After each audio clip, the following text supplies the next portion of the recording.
Bhushan Jain academy में। दोस्तों, हम सभी संस्कृत में संधि के विविध प्रकरणों को पढ़ रहे थे। अब आज के इस वीडियो में व्यंजन संधि में से ही बहुत ही महत्वपूर्ण एक भेद है जिसका नाम है अनुस्वार संधि। तो आज के इस वीडियो में हम देखेंगे कि ये व्यंजन संधि का ही भेद अनुस्वार संधि क्या होता है। तो चलिए आज के वीडियो को अपन स्टार्ट करते हैं। बहुत ही सिंपल सी ये संधि है। पाणिनीय व्याकरण में एक सूत्र आता है, आप सभी ने पढ़ा होगा, आपके ध्यान में होगा, पता नहीं, पर अभी ध्यान में आ सकता है। तो क्या सूत्र लिखा पाणिनि जी ने? ये सूत्र लिखा कि मोनुस्वारः। मोनुस्वारः ये अनुस्वार संधि करने वाला सूत्र है।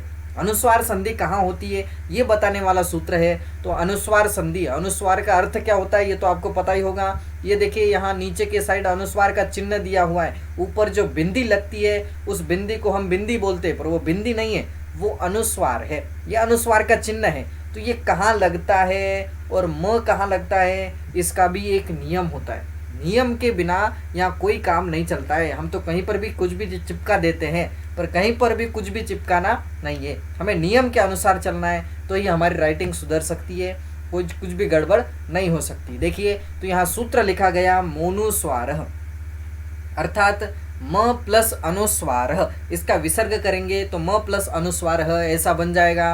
अर्थात क्या होगा इसका कि म को अनुस्वार हो जाएगा, इसलिए जो हो जाता है वो संधि का नाम पड़ जाता है। जैसे वृद्धि हो रही थी तो वृद्धि संधि पड़ गया, गुण हो रहा था तो गुण संधि नाम पड़ गया, दीर्घ हो रहा है तो दीर्घ नाम पड़ गया। ऐसे ही यहाँ क्या हो रहा है कि बोले यहाँ अनुस्वार हो रहा है, तो अनुस्वार होने के कारण यहाँ अनुस्वार संधि इसका नाम पड़ गया।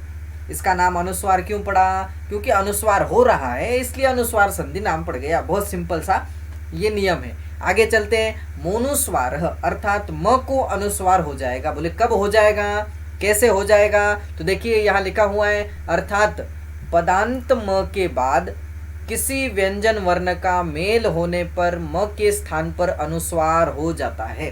अर्थात क्या मतलब है, इसका क्या अर्थ समझना है कि बोले म को अनुस्वार हो जाएगा। बोले म कहाँ होना चाहिए, तो उसके बाद क्या आना चाहिए, तब जाकर के उसका अनुस्वार हो जाएगा। बोले म को ही अनुस्वार होगा। अभी यहाँ बस म को ही समझा रहे हैं, बाकियों को नहीं तो बाकी भी और भी इसके नियम बहुत सारे होते हैं, परंतु अभी हमें बस म का ही समझना है। तो म को अनुस्वार हो जाएगा। बोले ये म कहाँ होना चाहिए? बोले पद के अंत में म होना चाहिए। पद के अंत में म होना चाहिए, पदांत म होना चाहिए।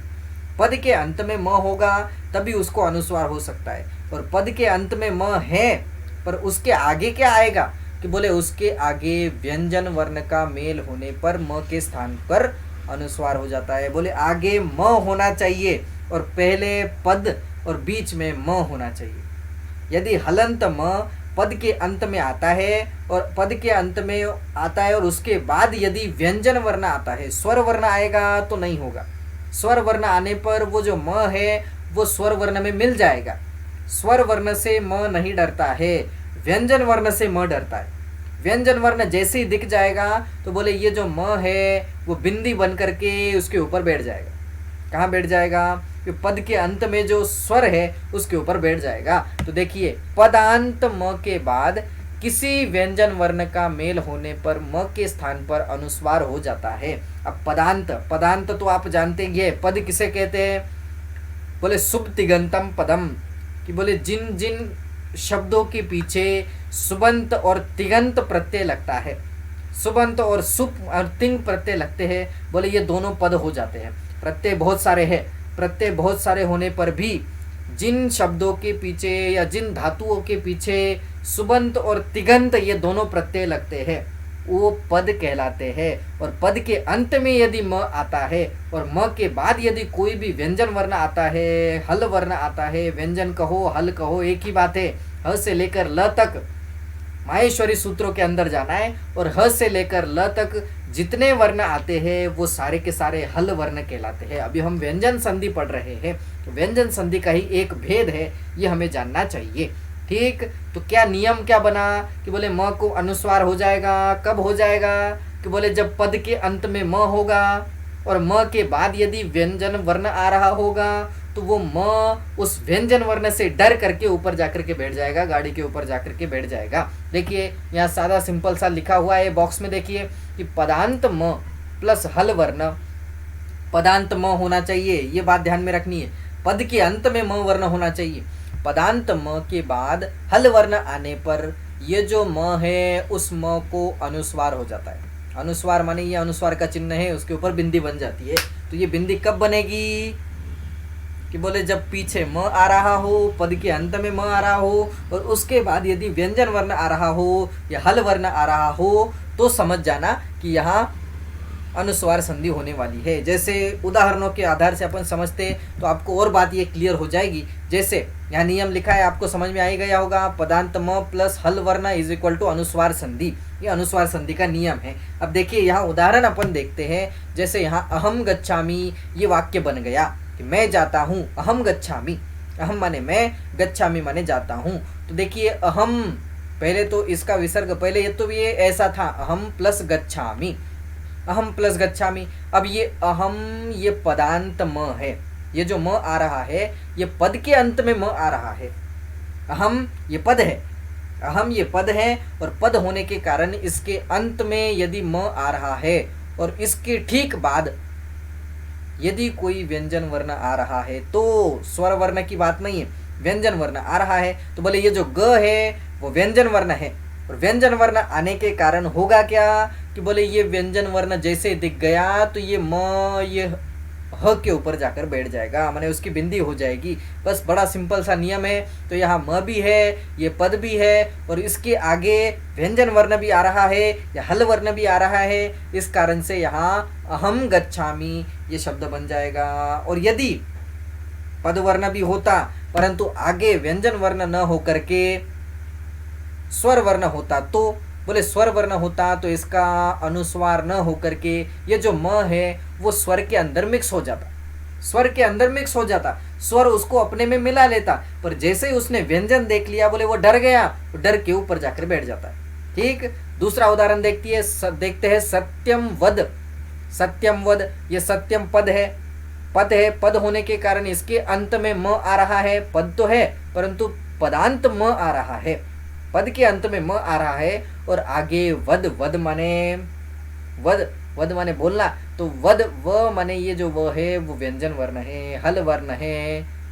तो इसका अर्थ क्या होगा कि बोले ये जो म है वो व को जैसे ही देख लेगा तो बोले ये सत्यम के ऊपर बैठ जाएगा और सत्यम वद ये वाक्य बन जाएगा। ऐसे ही सेम टू सेम हरिम वंदे, हरि ये पद है और इसके अंत में भी म आ रहा है और आगे व्यंजन वर्ण आ रहा है, स्वर वर्ण नहीं आ रहा है। तो व्यंजन वर्ण आने के कारण क्या होगा, नियम बोला बड़ा सिंपल सा नियम है, वो म को अनुस्वार हो जाएगा और वो हरिम वंदे ये वाक्य बन जाएगा। चौथा उदाहरण स्वयंवरः। स्वयंवरः, स्वयं ये पद है, स्वयं स्वय ये पद है, स्वयं ये पद है और इसके अंत में क्या आ रहा है कि बोले इसके अंत में म आ रहा है और इसके बाद व्यंजन वर्ण आ रहा है या हल वर्ण आ रहा है। तो इसके क्या हो जाएगा कि म को अनुस्वार हो जाएगा और स्वयंवरः ये वाक्य बन जाएगा। अगला उदाहरण देखिए। अब ये उदाहरण आपको समझ में आ ही गए होंगे, नियम भी समझ में आ गया होगा। अब आपको पूछा भी जा सकता है कि इसमें कौन सी संधि है, ये इसका संधि विसर्ग कीजिए, विग्रह कीजिए।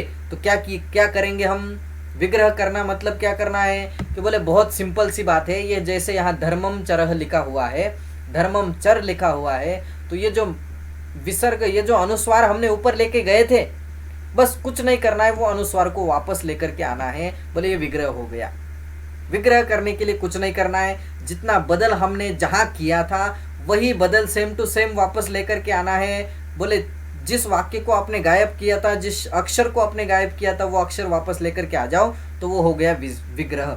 संधि विग्रह करना भी बहुत सिंपल है। बोले धर्मम चर, धर्मम चर ये पदांत म है और इसके बाद च आ रहा है और च ये व्यंजन वर्ण है। व्यंजन वर्ण होने के कारण ये जो म है वो म के अंदर मिल जाएगा। तो क्या हो गया, धर्मम चर।